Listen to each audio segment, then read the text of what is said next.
بسم اللہ الرحمن الرحیم الحمدللہ رب العالمین والصلاة والسلام علی خاتم المرسلین وعلی آلہ واصحابہ اجمعین۔ ناظرین و سامعین السلام علیکم ورحمۃ اللہ وبرکاتہ۔ ناظرین، جمادی الثانی وہ مہینہ ہے جس میں خلیفہ اول سیدنا صدیق اکبر رضی اللہ تعالیٰ عنہ کا انتقال ہوا۔ مسلمانوں کی پہلی خلافت جو رسول اللہ صلی اللہ علیہ وسلم کے بعد قائم ہوئی اور جس کے پہلے خلیفہ سیدنا صدیق اکبر رضی اللہ تعالیٰ عنہ ہیں، وہ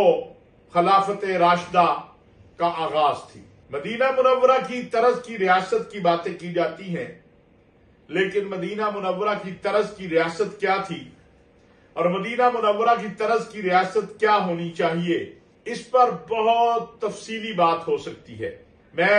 انشاءاللہ اگلے پروگراموں میں اس پر تفصیل سے بات کروں گا۔ آج صرف ایک بات کہنا چاہتا ہوں کہ اگر ہم واقعی ہی پاکستان کو مدینہ منورہ کی طرز کی ریاست بنانا چاہتے ہیں یا پاکستان میں خلافت راشدہ کا نظام لانا چاہتے ہیں یا پاکستان میں شریعت مصطفیٰ صلی اللہ علیہ وسلم والا نظام لانا چاہتے ہیں، تو پھر ہمیں انہی اصولوں پہ چلنا ہوگا جن پہ خلافت راشدہ قائم ہوئی تھی۔ ناظرین، ایک واقعہ آپ کے سامنے عرض کرتا ہوں اور پھر میں اور آپ ہم سب سوال کریں اپنے آپ سے کہ وہ صدیق اکبر جن کے لیے اللہ تبارک و تعالی آسمان سے جبرائیل کو بھیجتے ہیں کہ جا کے محمد الرسول اللہ صلی اللہ علیہ وسلم کو بتا دے کہ میں صدیق اکبر سے راضی ہوں، اور صدیق اکبر سے پوچھ کر بھی بتا دے کہ کیا صدیق اکبر بھی مجھ سے راضی ہیں، وہ صدیق اکبر جن سے اللہ یہ پوچھ رہے ہیں۔ جبرائیل امین جب آ کر کہتے ہیں رسول اللہ صلی اللہ علیہ وسلم کو کہ اللہ نے صدیق اکبر کے لیے پیغام بھیجا ہے کہ ابو بکر صدیق تم سے اللہ راضی ہے، اور اگلا سوال یہ ہے کہ کیا ابو بکر صدیق بھی اللہ سے راضی ہیں، تو سیدنا صدیق اکبر روتے ہوئے کہتے ہیں کہ میں اپنے اللہ سے راضی ہوں۔ اور یہ وہ دن ہے جس دن صدیق اکبر اپنا سب کچھ لا کے رسول اللہ صلی اللہ علیہ وسلم کے قدموں میں نچھاور کر دیتے ہیں، اور سیدنا عمر بن خطاب رضی اللہ تعالیٰ عنہ یہ بات کہتے ہیں کہ میں واقعی صدیق اکبر سے آگے نہیں بڑھ سکتا، صدیق اکبر نیکی کے کاموں میں مجھ سے بہت آگے ہیں۔ وہ صدیق اکبر خلیفۃ المسلمین ہے، تو اعلان کرتے ہیں کہ آج کے بعد صحابہ سے مشاورت ہوتی ہے اور طے ہوتا ہے کہ اپنا کاروبار نہیں کریں گے، خلافت کی ذمہ داری سنبھالی ہے، اپنا جو خرچہ ہے وہ اتنا ہی لیا جائے گا بیت المال سے جتنا ایک عام مزدور کی تنخواہ ہے، ایک عام عامل کی تنخواہ ہے۔ ایک دن بیوی سے کہتے ہیں کہ میٹھا کھانے کو دل چاہ رہا ہے، بیوی کہتی ہے ایسی کوئی چیز تو گھر میں نہیں ہے، صدیق اکبر کی بیوی ہے، اب وہ جو بیت المال سے آٹا آتا ہے اس میں سے تھوڑا تھوڑا نکالنا شروع کرتی ہیں اور ایک دن آپ کے سامنے حلوہ پیش کر دیتی ہیں۔ صدیق اکبر کہتے ہیں کہ یہ کہاں سے آیا؟ وہ عرض کرتی ہیں کہ اس طرح جو بیت المال سے ہمیں آٹا آتا ہے یا بیت المال سے جو ہمیں اناج آتا ہے اس میں سے تھوڑا تھوڑا نکال کے یہ میں نے بنایا ہے۔ قربان جاؤں صدیق اکبر تم پر، قرآن کریم میں اللہ نے تمہارا ذکر کیا ہے ثانی اثنین اذ ہما فی الغار، وہ رات جس رات اللہ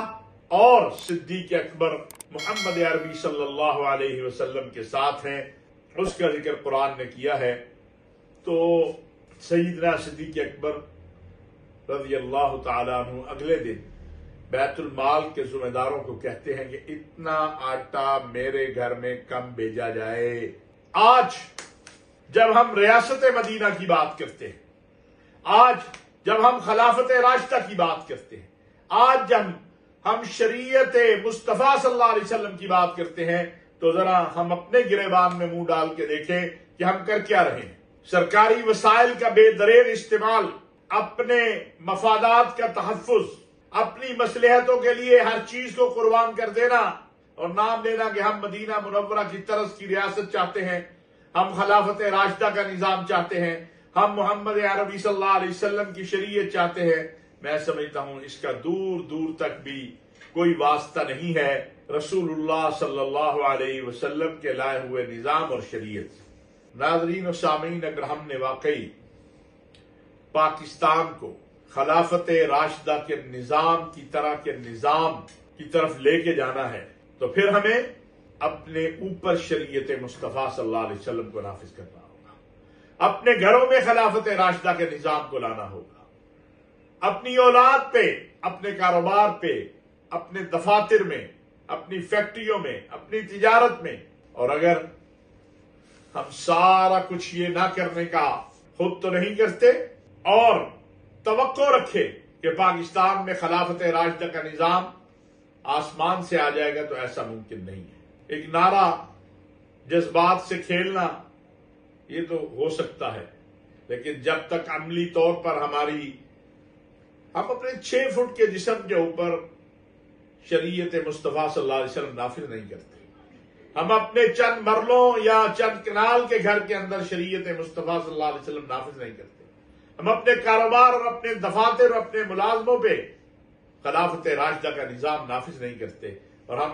یہ توقع لگائے بیٹھے ہیں کہ 22-24 کروڑ کے ملک میں خلافت راشدہ کا نظام یا مدینہ منورہ کی طرز کی یہ ریاست بن جائے گی۔ اس کے لیے ہر ایک کو انفرادی طور پر اور اجتماعی طور پر کوشش کرنی ہوگی۔ انتخابات کے لیے، اقتدار کے لیے تو یہ نعرے بڑے خوبصورت ہیں، لیکن عملی طور پر سب سے پہلا کام اگر خلافت راشدہ کے نظام میں ہے تو وہ عدل ہے، انصاف ہے، اور اللہ نے بھی قرآن میں کہا ہے ان اللہ یأمر بالعدل، جہاں انصاف کی حالت یہ ہو کہ چہرے دیکھ کے انصاف ملے، جہاں دادا عدالت میں جائے اور پرپوتے کو فیصلہ ملے، اس ملک میں، اس ریاست میں، اس جگہ پر خلافت راشدہ کا نظام لانے کے لیے بہت بڑی جدوجہد کی ضرورت ہے، اور اس کے لیے، اور جو مدینہ منورہ کی طرز کی ریاست کی بات ہے، پہلے اپنے اوپر اس کو نافذ کریں، جیسے صدیق اکبر رضی اللہ تعالیٰ عنہ کے عمل سے ثابت ہوا کہ اپنی تجارت، کپڑے کے بہت بڑے تاجر تھے، سب کو معلوم ہے، جب ختم کر کے تنخواہ کیا مقرر ہوئی، ایک عام عامل جتنی تنخواہ، ایک عام مزدور جتنی تنخواہ جتنی بازار میں ملتی ہے، یہ مسلمانوں کی خلافت کے، مسلمانوں کی امارت کے سربراہ ہیں۔ اور آج اگر ہم اپنی طرف دیکھیں تو پھر کیا کہا جا سکتا ہے؟